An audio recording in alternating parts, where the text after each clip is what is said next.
ઘટના બની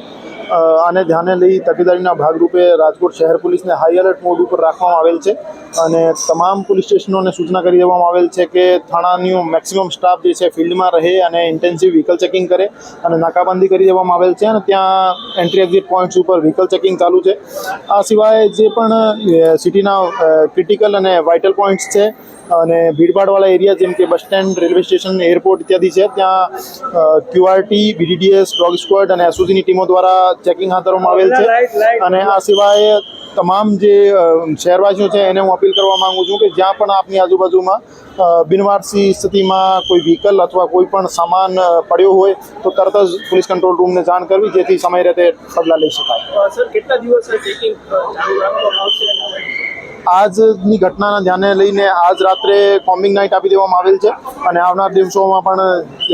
આજે એવી કોઈ ઘટના ના બને એની તકેદારીના ભાગરૂપે રૂટીન ચેકિંગ જે છે ચાલુ રહેશે।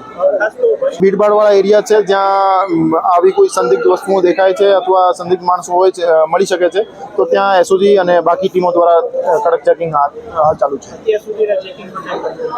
ના, હજુ કંઈ નેગેટિવ બાબત સામે નહીં આવી।